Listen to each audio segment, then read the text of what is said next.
धर्म में पितृगण को देवतुल्य माना गया है। इसी के चलते पितृपक्ष में पितरों से संबंधित कार्य करने पर उनका आशीर्वाद प्राप्त होता है और परिवार में सुख, शांति व समृद्धि आती है। पितृपक्ष भाद्रपद की पूर्णिमा को शुरू होता है और अश्विन की अमावस्या यानी सर्वपितृ अमावस्या को खत्म होता है। पितृपक्ष या पितरपक्ष वह अवधि है जिसमें हिंदू अपने पितरों को श्रद्धापूर्वक स्मरण करते हैं और उनके लिए पिंडदान करते हैं। इसे 16 श्राद्ध, महालय पक्ष, अपर पक्ष आदि नामों से भी जाना जाता है। पुराणों के अनुसार इस संसार में मानव के ऊपर 3 तरह के ऋण के भार होते हैं। पहला पितृ ऋण, दूसरा गुरु ऋण, तीसरा देव ऋण। लोग गया जी में पिंडदान के द्वारा अपने पूर्वजों के उद्धार के लिए भगवान से प्रार्थना करते हैं। इस प्रकार वे अपने पितृ ऋण को उतारने का फर्ज अदा करते हैं। गया जी में पितृपक्ष के दौरान श्राद्ध कर्म और पिंडदान के पीछे यही उद्देश्य और धार्मिक मान्यता जुड़ी है।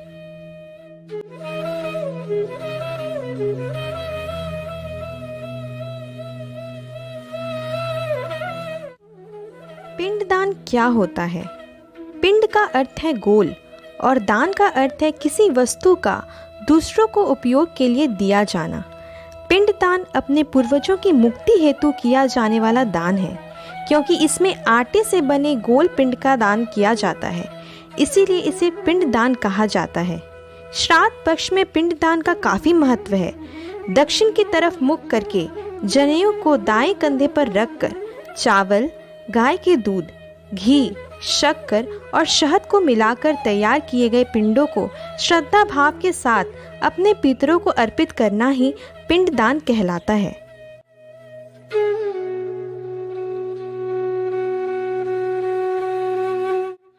शास्त्रों के मुताबिक हमारे पूर्वज या पितर पितृपक्ष में धरती पर निवास करते हैं। पितृ ऋण उतारने के लिए ही पितृपक्ष में श्राद्ध कर्म किया जाता है। वैसे तो भारत के कई स्थल जैसे हरिद्वार, गंगा सागर, पुष्कर, कुरुक्षेत्र में पिंडदान की क्रिया संपन्न होती है, लेकिन पितरों के तर्पण और श्राद्ध कर्म के लिए गया जी को श्रेष्ठ माना गया है। गया जी में पितरों के पिंडदान के विशेष महत्व की चर्चा धर्मशास्त्रों में भी मिलती है। गया जी में पिंडदान के महत्व का अंदाज़ा इसी बात से लगाया जा सकता है कि खुद भगवान श्री राम ने भी इस स्थल का गुणगान किया है। उन्होंने अपने पिता दशरथ जी के पिंडदान के लिए माता सीता के साथ यहाँ आए थे। चैतन्य प्रभु भी अपने पिता के मृत्यु के बाद पिंडदान के लिए इसी स्थल को चुना था। हिंदू धर्मशास्त्र के आधार पर अगर एक बार गया में पितरों का श्राद्ध कर्म एवं पिंडदान हो जाए, तब अन्यत्र दोबारा पिंडदान की आवश्यकता नहीं है। जैसा कि हम जानते हैं कि संपूर्ण गया जी गयासुर नामक असुर के पाषाण रूपी शरीर के ऊपर स्थित है। गया में पिंडदान के लिए पवित्र स्थल में से फल्गु नदी का तट, अक्षयवट, विष्णुपद मंदिर, प्रेतशिला, रामशिला, ब्रह्मयोनि, पांशुशिला, वैतरणी, सीताकुंड, रामकुंड, नागकुंड, मंगला गौरी आदि स्थल प्रमुख हैं। गया तीर्थ का हिंदू धर्म ग्रंथ विष्णु पुराण में विस्तृत विवरण मिलता है। कहते हैं, गया धाम धरती पर वह पावन स्थल है जहाँ पितरों के पिंडदान से विष्णु भगवान की विशेष कृपा प्राप्त होती है। गया को विष्णु का नगर माना गया है। यह मोक्ष की भूमि कहलाती है। विष्णु पुराण और वायु पुराण में भी इसकी चर्चा की गई है। विष्णु पुराण के मुताबिक गया में पिंडदान करने से पूर्वजों को मोक्ष मिल जाता है और वे स्वर्ग चले जाते हैं। माना जाता है कि स्वयं विष्णु यहाँ पितृ देवता के रूप में मौजूद हैं, इसलिए इसे पितृ तीर्थ भी कहा जाता है। गया को मोक्ष थली भी कहा जाता है। यहाँ साल में एक बार 17 दिन के लिए मेला लगता है, जिसे पितृपक्ष मेला कहा जाता है। पितृपक्ष में फल्गु नदी के तट पर विष्णुपद मंदिर के करीब और अक्षयवट के पास पिंड दान करने से पूर्वजों को मुक्ति मिलती है। विष्णु पुराण में कहा गया है कि गया में श्राद्ध हो जाने से पितरों को इस संसार से मुक्ति मिलती है।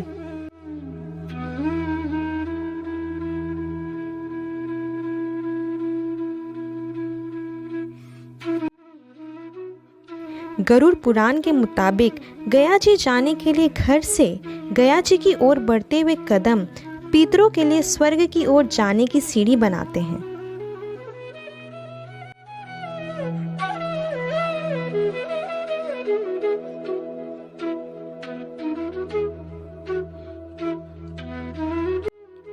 शास्त्रों में कहा गया है कि गया जी में पुत्र को देखने मात्र से पितर प्रसन्न होते हैं। यहाँ पैर से भी फल्गु के जल के स्पर्श मात्र हो जाने से पितरों की आत्मा को मोक्ष मिल जाता है।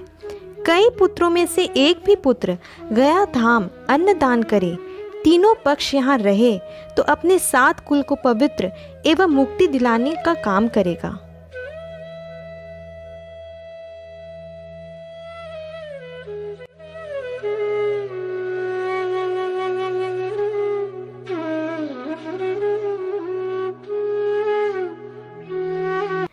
देश या विदेश के किसी कोने से किसी भी कारणवश जो व्यक्ति गया श्राद्ध को नहीं आ सकते हैं, वे अपने पूर्वजों के लिए घर में ही श्राद्ध कर्म कर सकते हैं। गया धाम में तर्पण, पिंडदान, ब्राह्मण व गाय को भोजन कराने व दान के बाद ही पितरों को देवलोक की प्राप्ति होती है। लेकिन यहाँ न आने की स्थिति में घर पर तर्पण करने के बाद, ब्राह्मण भोजन और दान के बाद पितरों की आत्मा को शांति मिलती है। लेकिन पितरों को देवलोक की प्राप्ति कराने के लिए 5 कोस गया की भूमि पर पिंड देना ही होगा। ऐसी स्थिति में पुत्र का कोई भी प्रतिनिधि पितरों के नाम पिंडदान करता है तो पूर्वजों की आत्मा को शांति मिलने के साथ साथ उन्हें देवलोक की प्राप्ति होती है।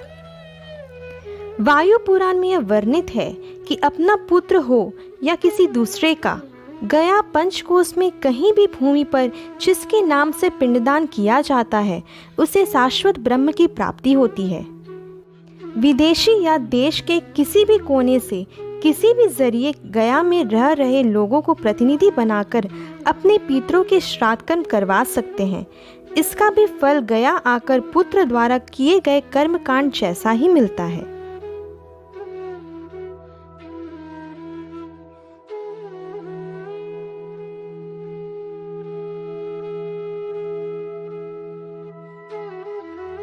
कहते हैं कि असुर गयासुर भस्मासुर के वंशज थे। उन्होंने विष्णु जी की कठोर तपस्या की और उनकी तपस्या से विष्णु जी प्रसन्न हो गए। उन्होंने विष्णु जी से वरदान मांगा कि मेरा शरीर देवताओं से भी ज्यादा पवित्र हो जाए। जो लोग मेरे शरीर का दर्शन करें उन्हें सभी पापों से छुटकारा मिल जाए और वैकुंठ धाम की प्राप्ति हो। विष्णु जी ने उन्हें वरदान दे दिया। तत्पश्चात धरती पर पाप और अत्याचार बढ़ने लगी। लोग पाप करके गयासुर का दर्शन करते और पवित्र होकर मरने के बाद वैकुंठ पहुंच जाते। देवगण घबराकर विष्णु जी के पास गए। तब विष्णु भगवान गयासुर के पास गए और यज्ञ के लिए धरती पर की सबसे पवित्र स्थल की मांग की। गयासुर बोला, भगवान, मेरे शरीर से पवित्र इस समय धरती पर और क्या हो सकता है। वह धरती पर लेट गया। वह इतना विशाल था कि उसका शरीर 5 कोस तक फैल गया। उसके शरीर पर यज्ञ प्रारंभ हो गया। यज्ञ के प्रभाव से गयासुर का शरीर हिलने लगा। तब भगवान विष्णु ने अपने माया से उसके ऊपर एक बड़ा सा पत्थर रख दिया, जिसे आज प्रेतशिला के नाम से जाना जाता है। भगवान विष्णु गयासुर के समर्पण से बहुत खुश हुए। गयासुर ने भगवान नारायण से अपनी 2 इच्छाएं पूर्ण कराई। पहली कि स्वयं नारायण उसके शरीर रूपी शिला पर अपने पवित्र पदचिन्ह अंकित करें। यह पदचिन्ह आज फल्गु नदी के किनारे विष्णु पद मंदिर में स्थित है तथा आप सभी देवगण अप्रत्यक्ष रूप से इस शिला पर ही विराजमान रहें।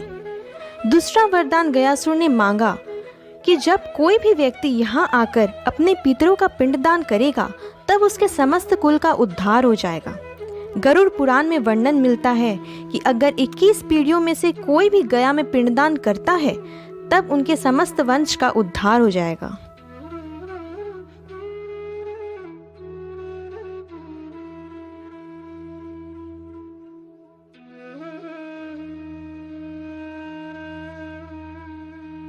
प्रेतशिला पर्वत का विशेष महत्व है, क्योंकि ऐसी मान्यता है कि इस पर्वत पर पिंडदान करने से अकाल मृत्यु को प्राप्त पूर्वजों तक पिंड सीधे पहुंच जाता है, जिनसे उन्हें कष्टदायी योनियों से मुक्ति मिल जाती है। शास्त्रों के अनुसार पिंडदान के लिए 3 जगहों को सबसे विशेष माना गया है। पहला है बद्रीनाथ, जहां ब्रह्म कपाल सिद्ध क्षेत्र में पितृदोष मुक्ति के लिए तर्पण का विधान है। दूसरा है हरिद्वार, जहां नारायणी शिला के पास लोग पूर्वजों का पिंडदान करते हैं। और तीसरा है गया जी। कहा जाता है पितृपक्ष में फल्गु नदी के तट पर विष्णुपद मंदिर के करीब और अक्षय वट के पास पिंडदान करने से पूर्वजों को मुक्ति मिलती है। इसी के साथ मैं इस वीडियो में यहीं पूर्ण विराम लगाती हूँ। हमारी वीडियो को लाइक करना और कमेंट करना ना भूलें। सब्सक्राइब कर दें हमारे चैनल को। हमारे वीडियो को ज़्यादा से ज़्यादा शेयर करें अपने फैमिली और फ्रेंड्स के साथ में। मिलती हूँ एक नए वीडियो के साथ में। तब तक के लिए जय श्री कृष्णा।